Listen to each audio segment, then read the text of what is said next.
स्वागत है बच्चों आज के एपिसोड में।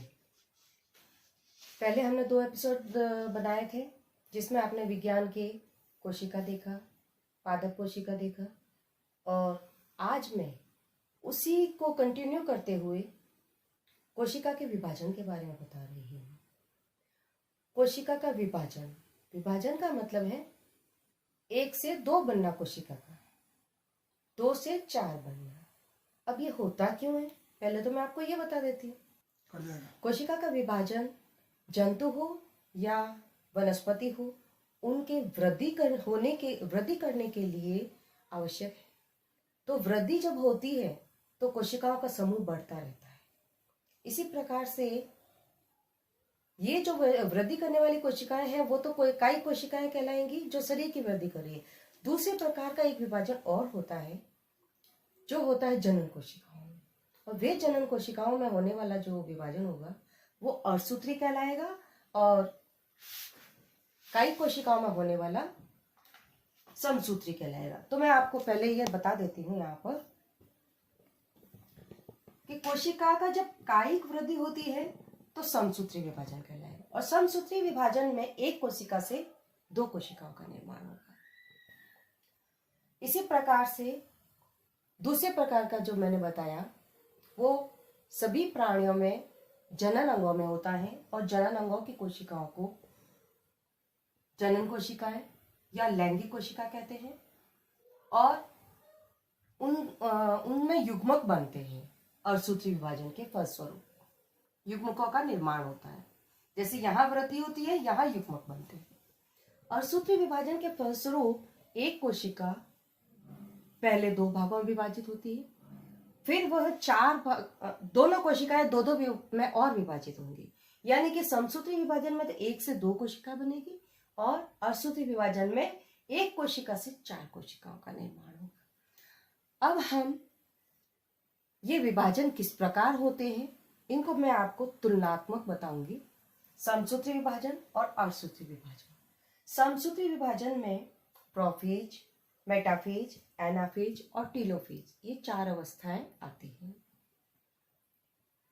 इसी प्रकार से अर्धसूत्री विभाजन में जो प्रथम कोशिका होती है उसमें माता व पिता दोनों के युग्मक एक एक मिलकर के एक कोशिका का निर्माण करते हैं, और उस कोशिका में विभाजन प्रारंभ होता है, और उस विभाजन के फलस्वरूप प्रोफेज 1, मेटाफेज 1, एनाफेज 1, टीलोफेज 1, और फिर दोबारा प्रोफेज 2, मेटाफेज 2, एनाफेज 2, टीलोफेज 2, ये 4 अवस्थाएं 2 बार आती हैं। चारों अवस्थाएं 2 बार आती हैं। इसमें प्रोफेज प्रथम जो है वो लंबे समय तक चलने वाली प्रक्रिया है। जो केंद्रक में होने वाली बातें हैं वो 5 अवस्थाएं मैंने अलग से दिखाई है। पहले अब समसूत्री विभाजन कर लेते हैं।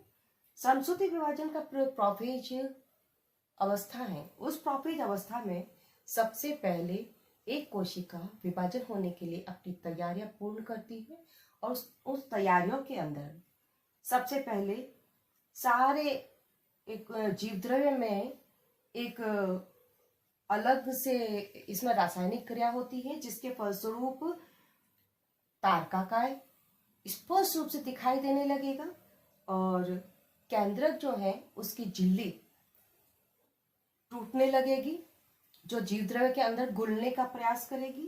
केंद्रिका भी जीवद्रव्य में घुलने लगेगी, और जो गुणसूत्र हैं वो कणिकामय हो जाता है और लंबे धागे के रूप में, क्रोमेटिन के रूप में बनता है। फिर उसके छोटे छोटे टुकड़े बनते हैं, और 2-2 टुकड़े जो पास पास आकर के समजात गुणसूत्र बनाते हैं।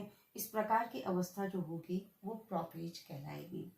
प्रोफेज के बाद में अगली अवस्था समसूत्री में आती है मेटाफेज, जिसमें गुणसूत्र मध्य पट्टिका पर आ जाते हैं, और तारकाकाय के दोनों केंद्रक जो हैं वो अलग अलग ध्रुवों पर चले जाते हैं, और ध्रुवों से कई ध्रुवीय तंतु निकलते हैं। ये ध्रुवीय तंतु 3 प्रकार के होते हैं, वो हम इसमें एनाफेज में बता रहे हैं। कुछ गुणसूत्री तंतु जो होते हैं तर्कों से निकलते हैं, वो गुणसूत्रों से जुड़ जाते हैं और गुणसूत्रों से जुड़ करके गुणसूत्रों को दोनों ध्रुवों की ओर खींचते हैं। ये गुणसूत्र गुणसूत्री तंतु कहलाते हैं। और दूसरे होते हैं एक ध्रुव से दूसरे ध्रुव तक जोड़ने वाले तंतु, जो सेंट्रल गुणसूत्री तंतु कहलाते हैं। तीसरे होते हैं दो गुणसूत्री तंतुओं के बीच में स्वतंत्र रहने वाले इंटरनल गुणसूत्री तंतु कहलाते हैं। तो गुणसूत्री तंतुओं में जब खींचाव आता है तो दोनों तारकाकाय जो ध्रुवों पर होते हैं उनकी तरफ ये गुणसूत्र जाने लगते हैं और गुणसूत्र का जो सेंट्रोमियर होता है वो टूट करके विभाजित हो जाता है। अगली अवस्था है टीलोफेज।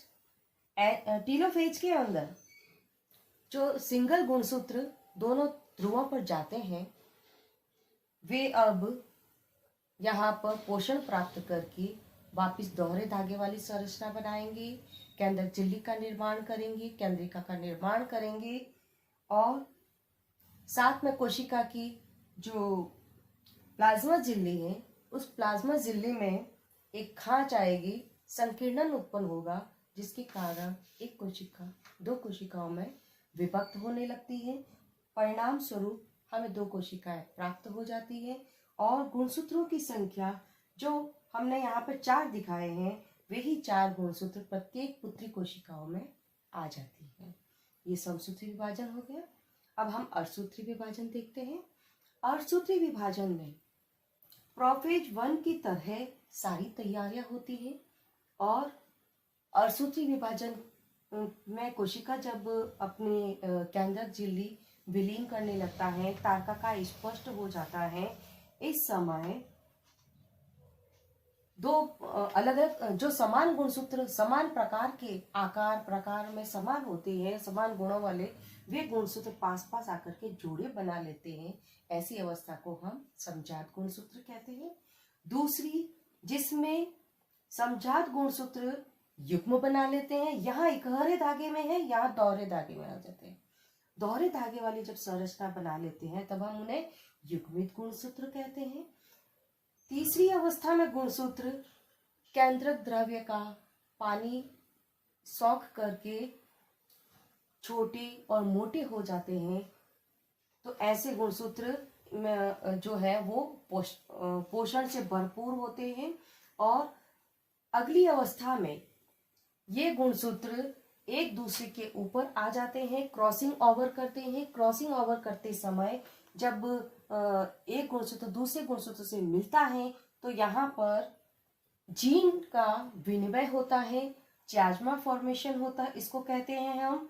और अगली अवस्था के अंदर इन जीनों में जीन विनिमय होकर के एक खींचाव आता है और ये आपस में अलग अलग हो जाते हैं, जिससे ये जो संरचनाएं हम कह रहे हैं इस गुणसूत्र की इसमें आ गई, इस गुणसूत्र की इसमें, इस प्रकार से ये जो जीन की अदला बदली हुई है और जीनों के कुछ भाग आ गए हैं, जिससे जीव में विभिन्नता उत्पन्न होती है। हम देखते हैं कि बकरी के जो बच्चे होते हैं अपने माता पिता और अपने भाई बहनों से किस प्रकार से भिन्न होता है, वे इसी क्रिया के कारण हमें भिन्न भिन्न दिखाई देती है। ये है प्रोफेज 1 की अवस्था। ये सारी जो मैंने बताई है स्टेज, ये सारी स्टेज केंद्रक में होती है।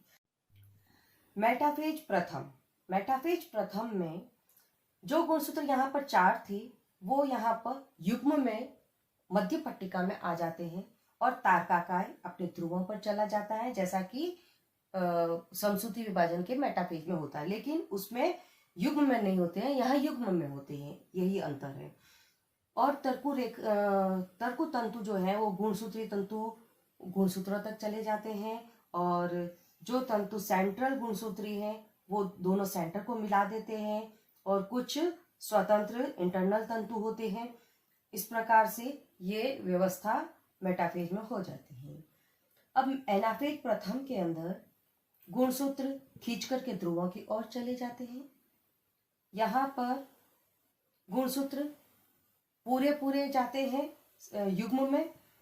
और टीलोफेज प्रथम में वही अवस्था है कि केंद्रक झिल्ली का निर्माण होना, केंद्रिका का निर्माण होना, प्लाज्मा कोशिका की जो झिल्ली है उस झिल्ली के अंदर संकीर्णन आना और फलस्वरूप दो पुत्री कोशिकाओं का जन्म होना, और वे दो पुत्री कोशिकाएं prophase second, metaphase second, anaphase second और टीलोफेज सेकंड में भाग लेती हैं। और वे ये सारी क्रिया सेकंड अवस्था जो है वो समसूत्री विभाजन की तरह ही होती है, जिसके कारण जैसे यहाँ पर 2 गुणसूत्र आए हैं तो अगली पुत्री कोशिकाओं में भी 2-2 गुणसूत्र ही रहेंगे।